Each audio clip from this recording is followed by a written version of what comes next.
Manhattan, night. The city glows like a constellation brought down to earth. Television screens, billboards, marquees, neon. Everywhere people compete for attention. Everywhere people beg to be seen. Everywhere somebody is trying to convince the world they matter. There are many kinds of hunger. The hunger for food, the hunger for love, the hunger for purpose. But among all hungers, perhaps none is more dangerous than the hunger to be seen. Because once another person becomes the keeper of your worth, you begin mistaking their approval for your value. A giant billboard overlooks Times Square. Angela Viracco. Not massive, not famous, not yet, but bigger than before. Her face smiles down upon the city. Below it stands Eddie Arcadian, looking up, proud, exhausted, obsessed. To everyone else, it is a billboard. To Eddie, it is proof. Proof he was right. Proof he is getting closer.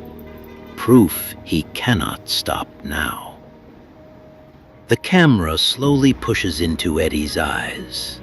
Then, a stack of unpaid invoices, past due notices, production receipts, videotape costs, promotional expenses, and a single photograph of Angela, pinned above all of it.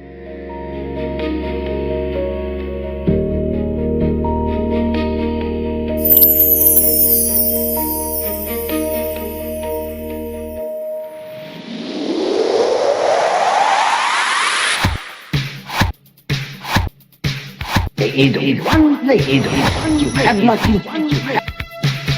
Only there, you shall find you no better.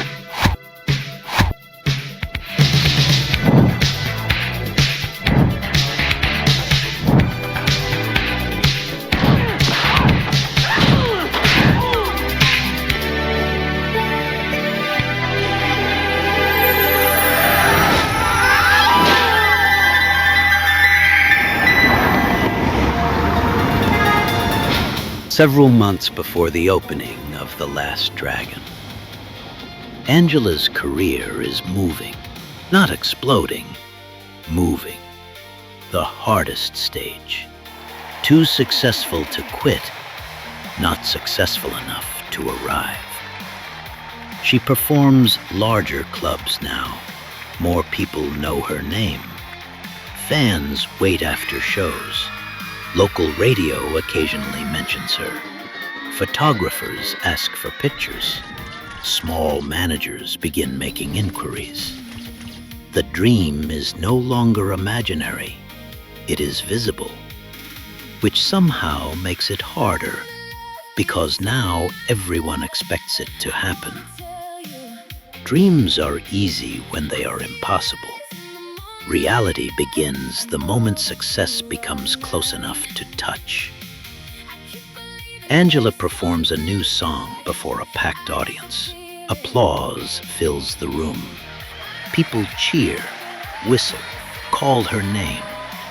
Angela smiles. Yet something feels distant, disconnected, as though she is watching herself from somewhere else. Backstage afterward, Eddie rushes toward her. Eddie is electric, always moving, always selling, always imagining tomorrow. Did you hear them? Did you hear that crowd? They're ready. We're close. I can feel it. Angela smiles, but her smile arrives a second too late. You always say that. Because it's true. He believes it completely. That is what makes it powerful and dangerous. Meanwhile, across town, Laura Charles finishes recording Seventh Heaven. The audience loves her. The ratings are strong. Everything appears perfect. Yet the moment cameras stop rolling, exhaustion crashes into her.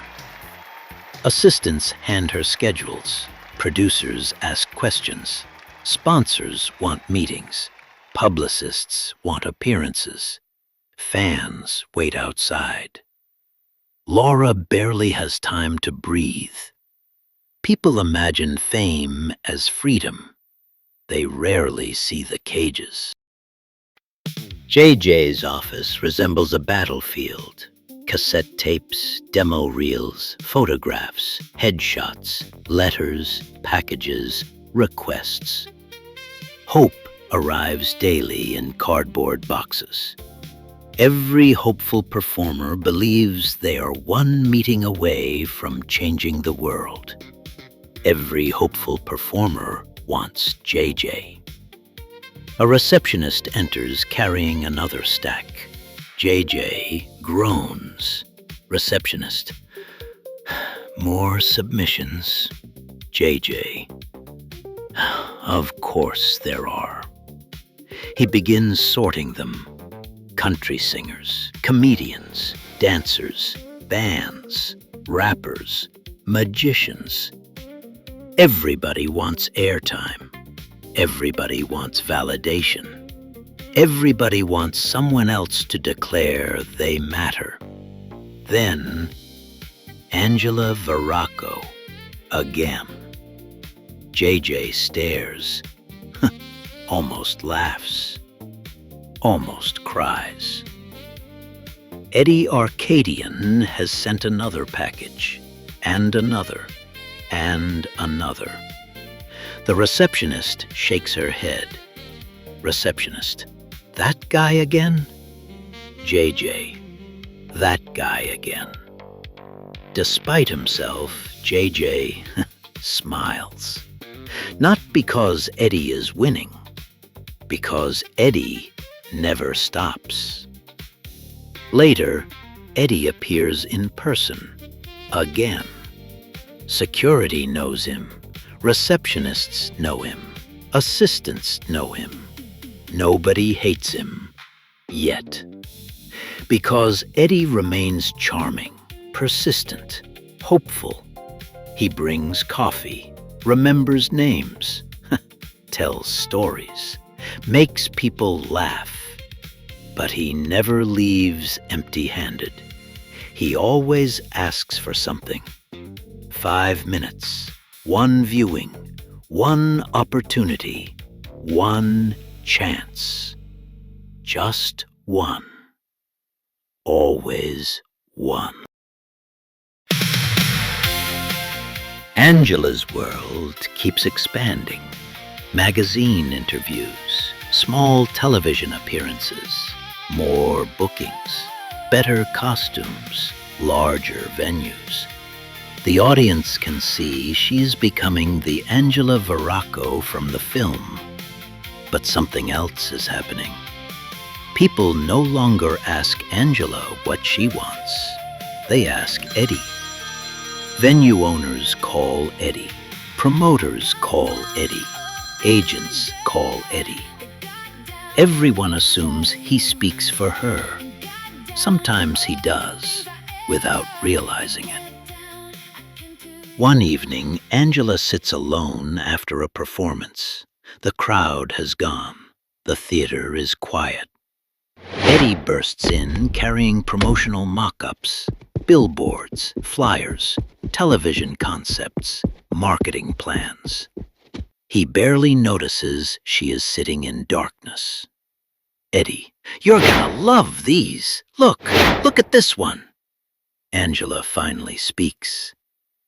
Do you ever stop? Eddie pauses. Stop what? Thinking about what's next.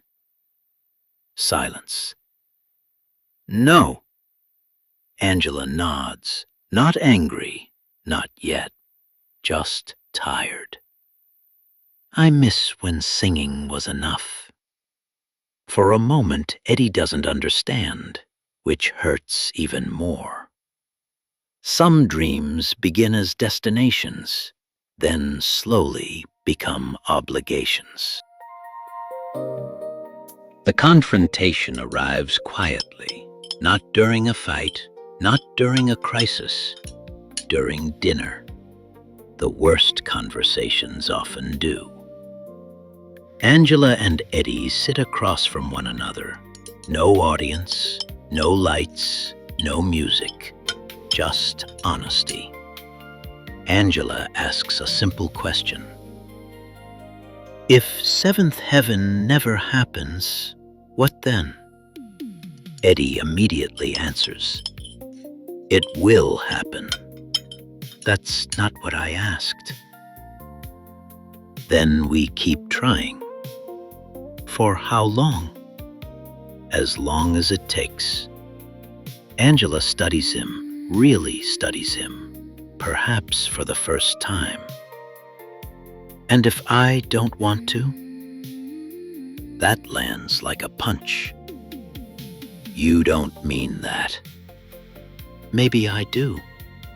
No, you don't. Because this is what you've always wanted. Angela's eyes narrow. Or what you've always wanted. The longest silence in the episode. Eddie looks wounded, not angry, wounded, because somewhere deep down he fears she might be right. The most dangerous lies are rarely spoken. They are assumed. Laura Charles, the woman everybody blames, the woman nobody understands. She moves through endless obligations, meetings, interviews, sponsors, executives, audience expectations, fans. Every day, someone tells her who belongs on her show. Every day, someone tells her who deserves a chance. Every day, someone believes she holds the key to their future. Laura privately confides in JJ. Laura, do you know how many people told me they were the next big thing this week? JJ, how many? Laura, I lost count after 40. They laugh, tired laughter, the kind shared by people carrying the same burden. Laura, I hate disappointing people. JJ, comes with the job. Laura, no. What comes with the job is choosing. That's the part I hate. Laura isn't arrogant. She isn't dismissive. She understands exactly what these performers are risking, because she once stood where they stand, which makes saying no harder, not easier. The call comes late at night. JJ is alone in his office. Most of Seventh Heaven's staff have already gone home. The audience seating beyond the studio floor sits empty and dark. Cleaning crews move through distant hallways. Outside, Manhattan glows through the windows. JJ stares at paperwork spread across his desk. Budgets, schedules, talent requests. The endless machinery of television. His desk phone rings. He already knows who it is. He lets it ring once, twice, 3 times, 4. Finally, he answers. Eddie. No greeting, no charm, no jokes, just silence. Then, you owe me. JJ closes his eyes. I know. Do you? Because lately it feels like you forgot. JJ leans back in his chair, exhausted. I didn't forget. Good, because I remember every second of it. Silence. I remember the card games. I remember the nights that went too long. I remember you telling yourself you'd win it back. I remember you losing more. The words land one by one, not cruel, not angry, simply true. I remember the phone calls. I remember those guys looking for you. I remember you sitting in my office looking like somebody had already dug the hole and measured the box. JJ looks away. The memory still embarrasses him, still haunts him. I didn't laugh. I didn't judge you. I didn't tell Laura. I didn't tell anybody. I helped. I know. No, I don't think you do. Because if you did, we wouldn't still be having this conversation. Silence fills the line. Both men know Eddie is crossing a line. Both men know he crossed it months ago. Neither says it. You told me if I ever needed something, I know what I said. Then stop making me beg. The words crack. For the first time, the audience hears how exhausted Eddie truly is. Not manipulative, not calculating, wounded. I believed in Angela before anybody else did. I put everything I had into her. Everything. All I'm asking for is one screening. One. Laura already said no. Laura hasn't seen this tape. Eddie, one screening. That's the debt. Not airtime, not a booking, not a television appearance. One screening. You owe me that. JJ stands and walks toward the window. Far below, Manhattan stretches endlessly. Millions of people, millions of dreams, millions of disappointments. JJ finally realizes what he's been avoiding. This conversation was never about Angela. The debt was always going to come due. The screening is simply the form payment has taken. If I do this, this is it. Silence. What do you mean? I mean the debt is gone. Finished. Done. No more favors. No more leverage. No more you owe me. I arrange the screening and we're square. For several seconds, neither man speaks, because both understand what JJ is really saying. This is the last card on the table. Fine. Eddie, fine. One screening. That's all. JJ nods slowly. I'll arrange it. The call ends. JJ lowers the receiver. The room feels heavier than before. Not relieved, not grateful, just tired. The debt that has haunted him since episode 11 is finally paid. Yet somehow it feels like something far more valuable has just been lost. A debt is rarely about money. Money only gives the debt a shape. The true debt is memory. The true debt is obligation. The true debt is the belief that because someone saved us once, we must continue paying forever. And every debt eventually arrives at the same destination. A moment when someone must decide, what is loyalty worth? And what is the cost of saying no?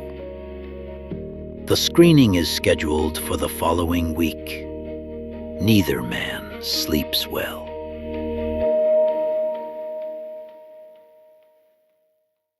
The screening is arranged, private, professional, final. Laura only agrees because JJ asks, and JJ only asks because he has run out of places to hide. The room is small, almost disappointingly small. No executives, no audience, no applause, no fanfare, just 4 people. Laura, JJ, Angela, Eddie, and a videotape. The tape that has consumed years of effort, years of money, years of hope, years of identity. The lights dim. The video begins. Angela has never looked better. The production value is stronger than ever. The costumes, the lighting, the choreography, the energy. Everything Eddie learned, everything he spent, everything he sacrificed. It's all there. The audience should feel something important. This is not bad. This is not embarrassing. This is not talentless. In fact, it may be Angela's best work, which makes what comes next even more painful. Throughout the screening, Eddie never watches the screen. He watches Laura. Every second, every reaction, every blink, every shift, searching for approval, searching for victory, searching for validation, searching for proof that all of this meant something. Angela notices, and for the first time realizes Eddie isn't trying to convince Laura. He's trying to save himself. The video ends. The screen goes dark. Silence. No one moves. The room feels suspended in time.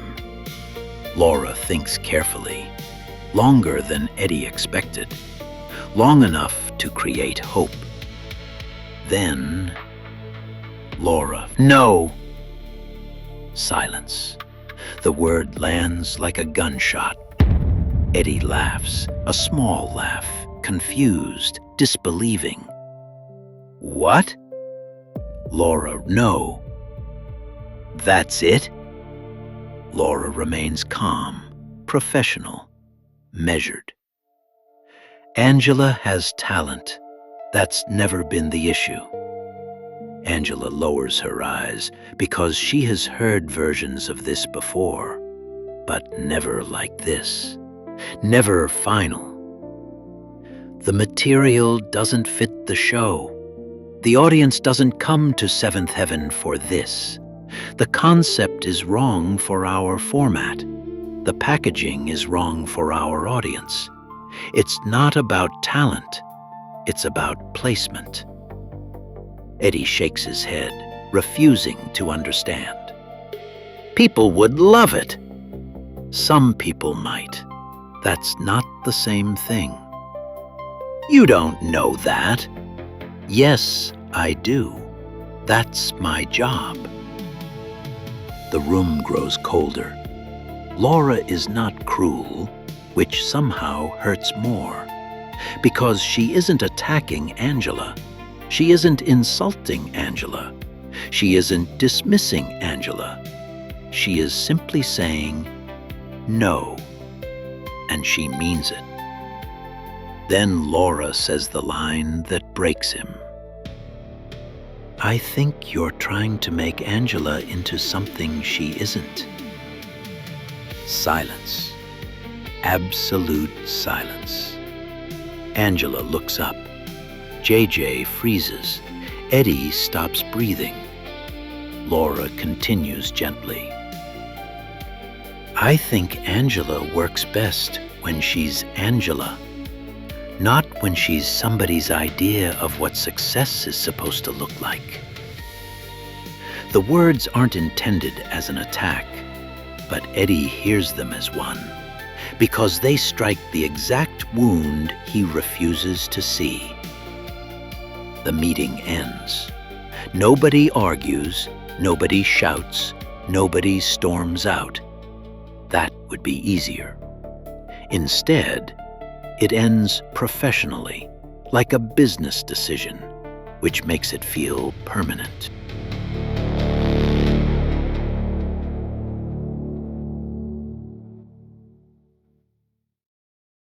Outside, rain falls across Manhattan. The city barely notices their heartbreak. Angela walks beside Eddie. Neither speaks. Finally, maybe she's right. Eddie stops walking. Not about everything, just maybe about some things. Eddie stares. Maybe there are other ways. Maybe we stop chasing seventh heaven. Maybe we focus on no. Angela falls silent. No. The word sounds different, harder, sharper, almost unfamiliar. Eddie, she doesn't get to decide. Angela studies him. Something has changed, not dramatically, not visibly, but undeniably. Something has cracked. Most obsessions are born in a single moment, not when we fail, but when we refuse to accept failure. Eddie begins pacing, talking faster, thinking faster, his mind searching desperately for another route, another angle, another opening, another strategy. Anything except acceptance. She saw one tape, one, that's all. We'll make another, we'll make 10, we'll get somebody else to bring it to her. We'll get sponsors involved, we'll get stations involved, we'll get Eddie. No, listen, I've got ideas, I know people, there are ways, there are always ways. The audience should recognize the transformation before Angela does. This isn't determination anymore. This is compulsion.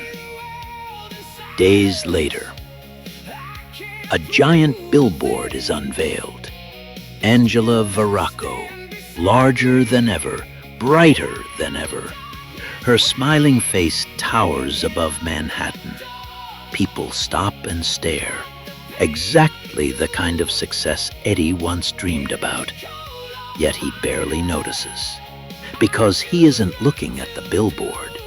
He's staring at a seventh heaven advertisement across the street, thinking, planning, calculating, obsessing. Angela looks up at her own enormous face. The achievement should feel incredible. Instead, it feels strangely hollow. I thought this would feel different. Eddie finally looks at her, but his eyes are distant, already somewhere else, already focused on Laura, already focused on seventh heaven, already focused on the door that refused to open. It will. For the first time, Angela doesn't believe him, because for the first time, Eddie isn't chasing Angela's dream anymore. He's chasing the rejection. There are people who pursue success, and there are people who pursue the people who denied them. The first path leads toward purpose. The second leads toward obsession. Far above them, Angela's billboard shines across Manhattan. Far below it, Eddie stares toward the glowing Seventh Heaven building. The audience now sees the man from the opening of The Last Dragon beginning to emerge. Not evil, not monstrous, not yet. Simply a man who can no longer imagine a future where Laura Charles is allowed to say no.